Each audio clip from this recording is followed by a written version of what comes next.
Hi everyone. I was recently talking about the extra help that some greyhounds need to get them ready for a forever home. Sometimes that extra help is enough to do the trick, but for other dogs, just a few, they need even more help, and that's where fostering can come in. Now, it turned out that Floppy here, who was featured in that video, was one of those dogs.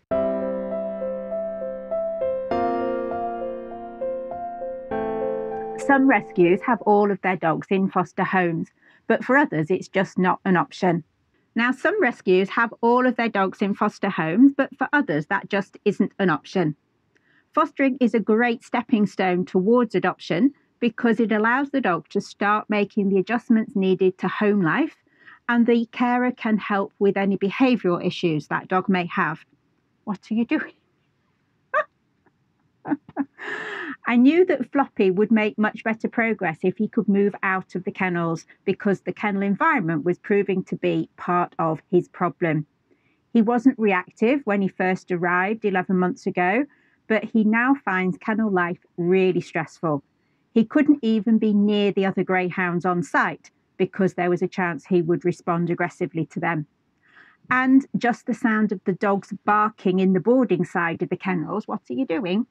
Just the sound of the dogs barking in the boarding side of the kennels was enough to tip him over the edge into barking himself and being reactive. So to increase his chances of finding a forever home, I offered to foster him, as that seemed to be the only way he might make some progress. In addition to helping the dog themselves, it also saves the charity money. I worked out that if I ended up fostering Floppy for 6 months, then I would save them £1,100 on the cost of keeping him in kennels. And of course, as a foster carer, all help is provided free. So this dog is getting one-to-one support that might, say, in a board and train facility, cost £400 for a week.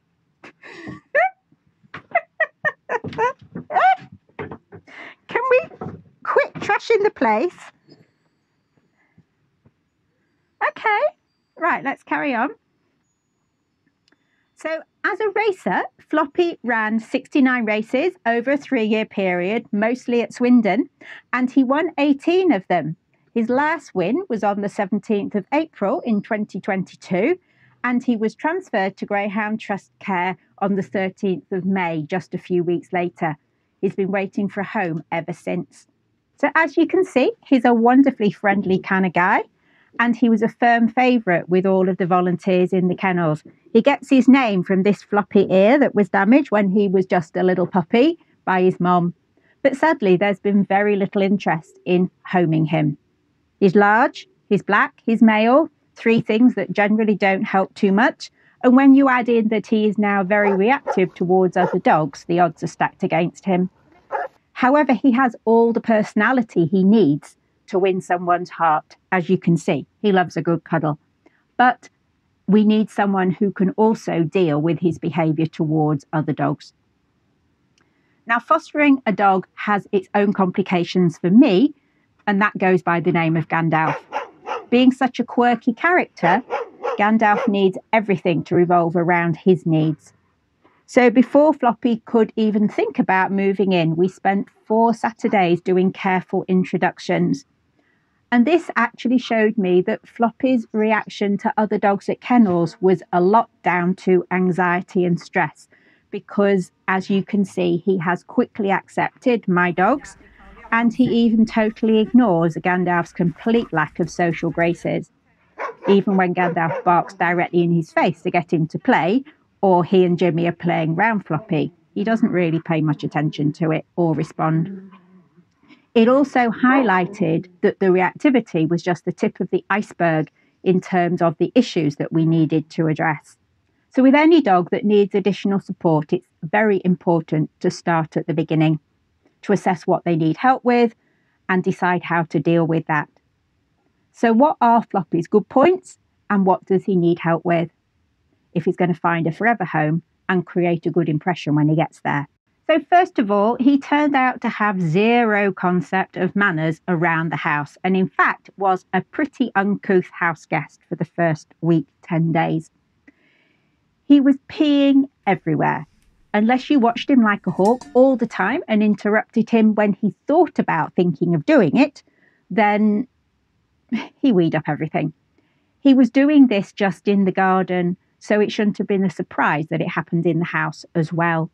He also peed on my other dogs and up the stools in the garden that we were sitting on, and even tried to pee up the person sitting on the stool, so he was not bothered. And I think a lot of this was down to anxiety and excitement. So that has improved over his first 10 days or so with us. He is also more than happy to put his feet up on a worktop or a chair to reach something he considers interesting. So he needs to learn to keep his feet on the floor. And he loves food. Now that's great when it comes to training, but it's not so great if he is going to steal things off the counter or be possessive around food. Strangely, he has no problems when it comes to the other dogs and their food or you going near his bowl. But if there is something on a worktop that he wants, he will try and climb up there to get it. Now, we don't eat meat, so he might be much worse in a household that was preparing meat, but he's quite bad enough with the things that we do eat. At kennels, he wasn't allowed any bedding because he ripped everything up.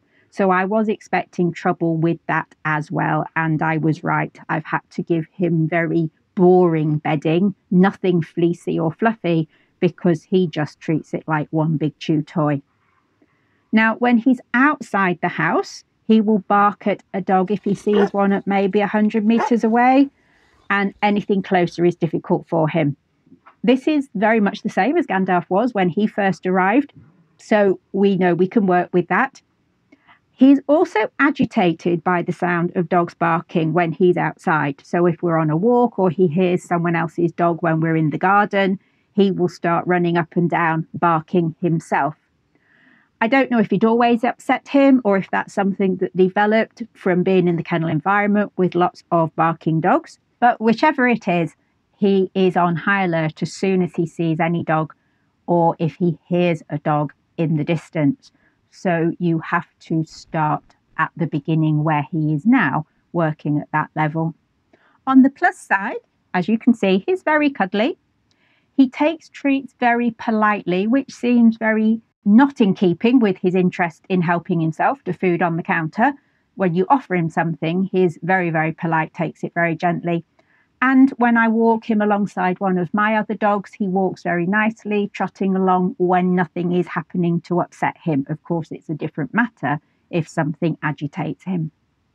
He pays a lot of attention to you as his handler, which is a great start because we want him to be able to interact with us. So we've got a wonderful head start in terms of building his confidence out in the big wide world with that.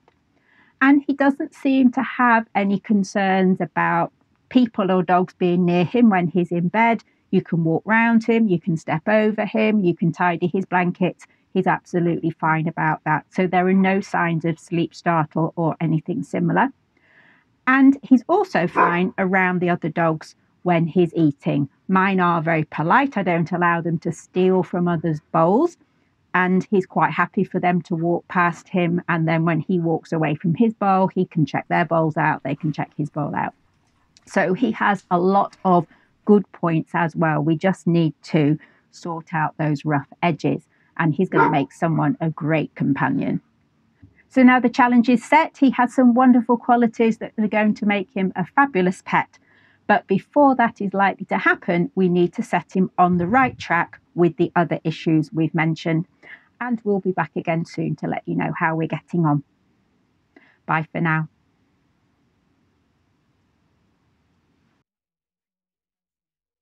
Look out for new videos every Monday, and why not subscribe so you don't miss out?